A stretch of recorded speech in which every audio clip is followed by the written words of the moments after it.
You're listening to Tarazi Tuesdays with the Bible as Literature.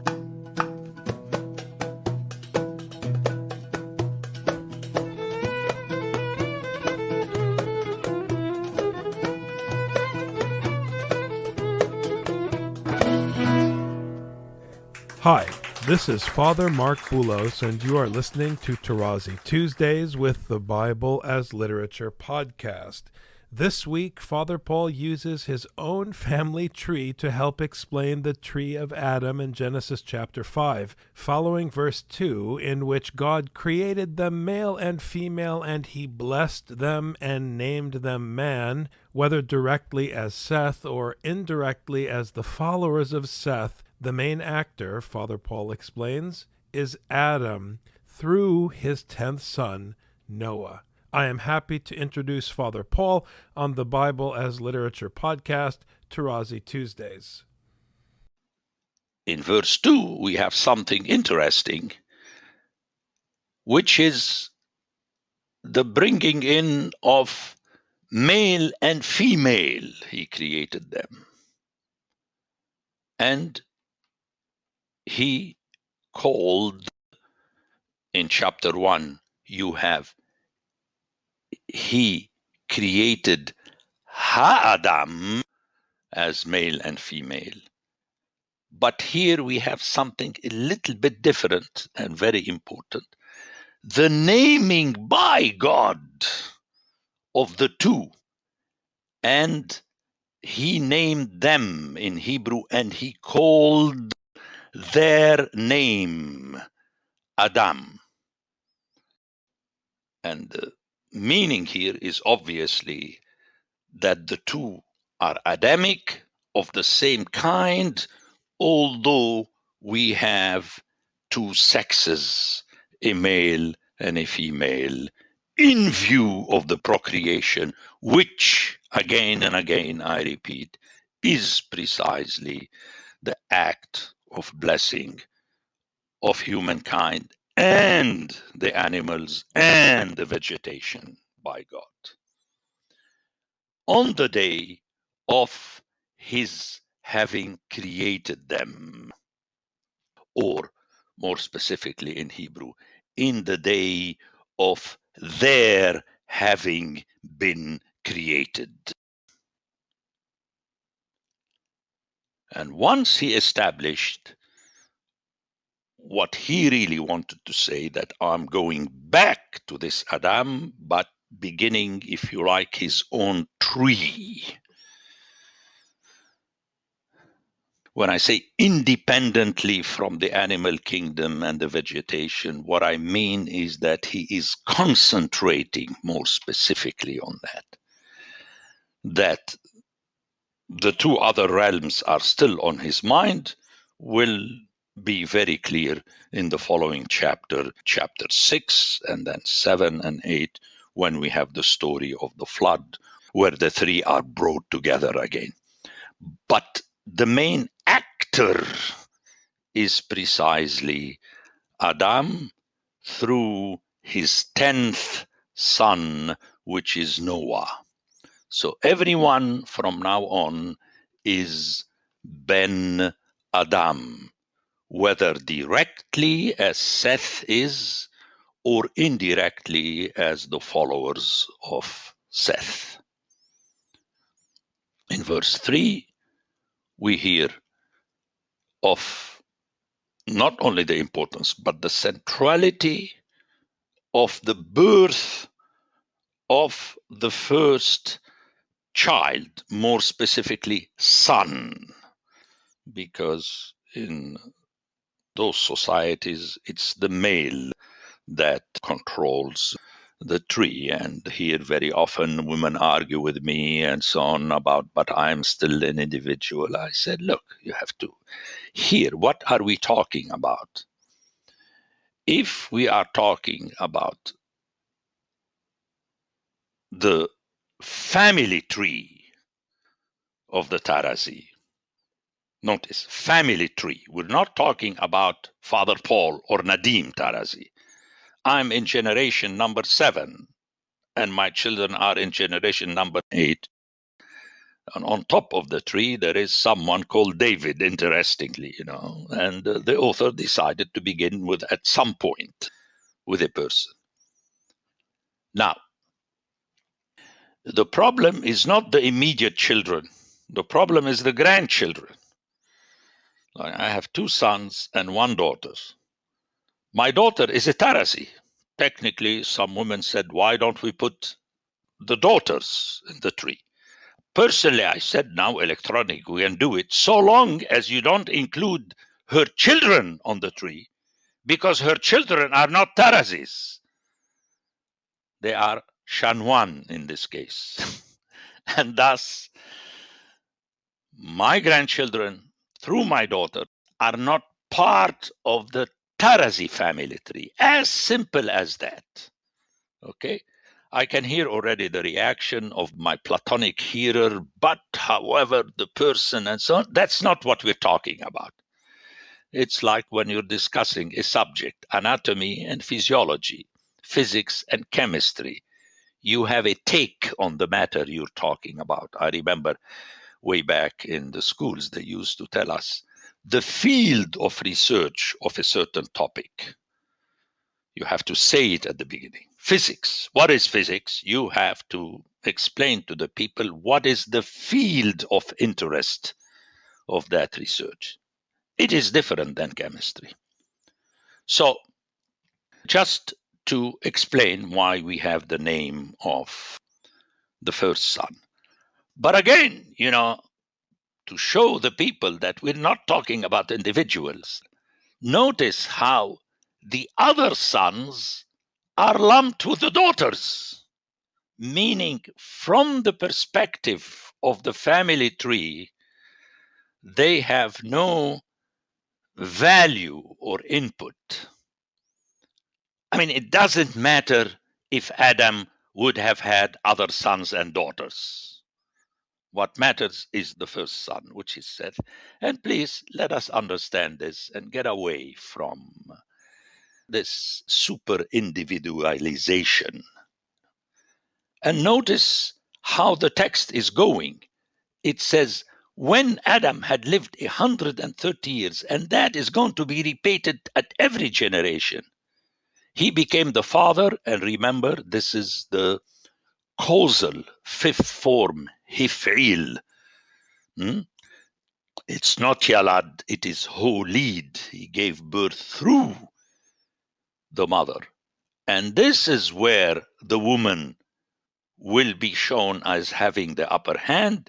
We have to wait until chapter 6. So not only men, but women have to be a little bit patient to understand how the text is proceeding.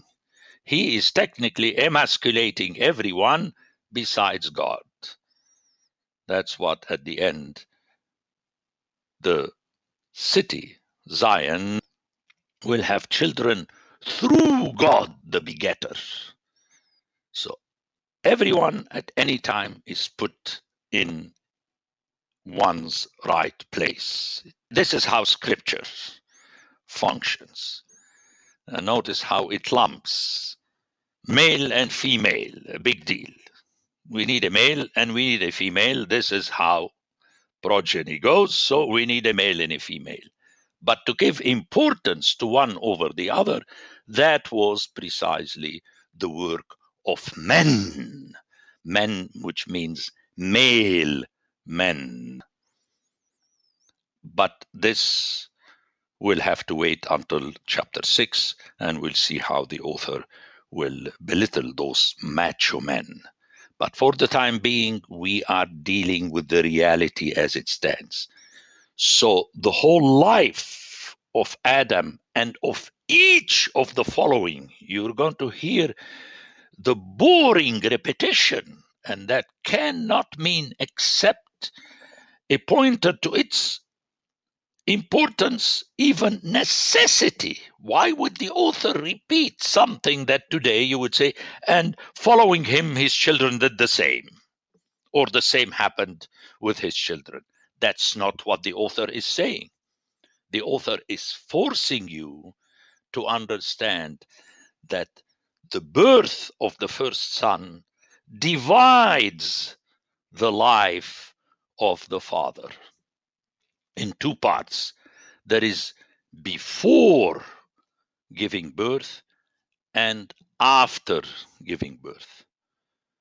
What's the big deal? Well, the big deal is that soon, in the case of Noah, we shall hear that his life is not divided by the birth of his first son. Actually, we shall see that all three are lumped, but it is divided into before the flood and after the flood.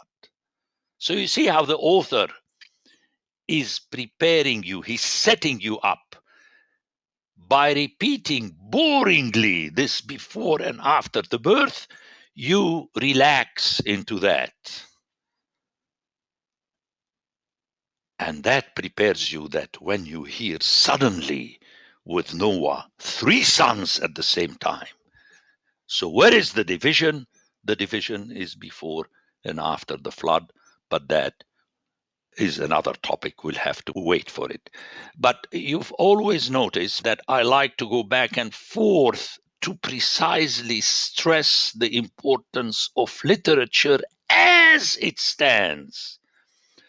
Perhaps one day Father Mark will be so impressed with my statement that he will change the title of his podcast into The Bible as Literature as it Stands. That will be the greatest day of my life. Anyway, so it's not just literature and you go and study literature. Obviously, you have to understand what literature is, but each literature is its own literature. Each book is its own book. And remember, at the beginning, we heard this is the book of the generations of Adam. And it could be that this is a secondary intention of the author. You reading a book standing on its own. So the days of Adam after he became the father, so we have the repetition of this hif'il form of Yalad. We hear it the first time in 3, and then we hear it again in 4, after his having given birth to Seth, were 800 years. And then notice how you have this addition. And he had other sons and daughters. Again, it is functional in the sense that the important person among these many children is Seth, the firstborn son. Okay? He had other sons and daughters. And that is important, again, for the genealogy of Adam, where out of the blue we don't hear about daughters. And that, as I shall show, is intentional. You don't need daughters. It's their wives. But they need their wives. That's why in the ark you had Noah and his wife, which was not important anymore, by the way, at that point, but out of respect for the wife of Noah. But the 3 wives of the 3 sons are of the essence, because it is after the flood that the 3 sons of Noah had children. So if the 3 wives would not have been in the ark, we would not have been sitting here doing the podcast. Very important. And thus all the days that Adam lived were 930 years. And notice at the end, and he died. If Adam died, scripturally, it's because he was not allowed anymore to eat out of the tree of life. And since this tree of life at the end of 3 was protected by cherubim, then everybody is bound to die. Okay, again, this is scriptural. We're not talking about biology here. We are hearing the take of scripture on the death.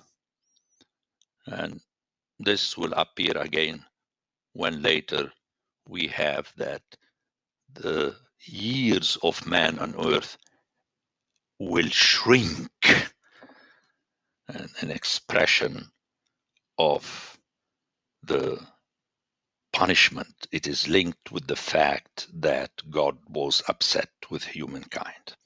Okay, my apologies for going back and forth, jumping, but I hope my hearers by now will put up with that and really reap the positive of this approach.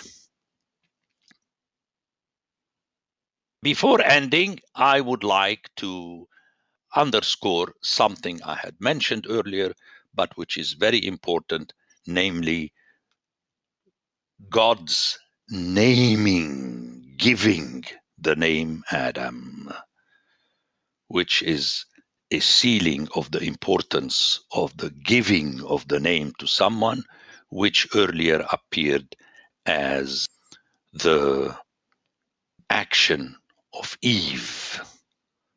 But the action of Eve as mother, naming Seth, will reappear in Adam the father, naming Seth.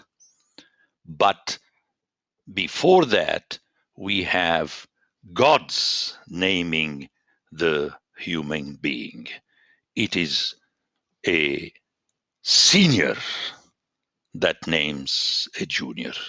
So in the previous text, we have that the woman, not even Eve, the woman named her son, and thus the importance of the woman that's going to reappear in chapter 6. And in chapter 5, we have Adam, if you like, imitating God when he names Seth. God names the man or Adam, if you like, as male and female, and then Adam names his son, and that will be repeated down to Noah. The Bible as Literature is a production of the Ephesus School Network.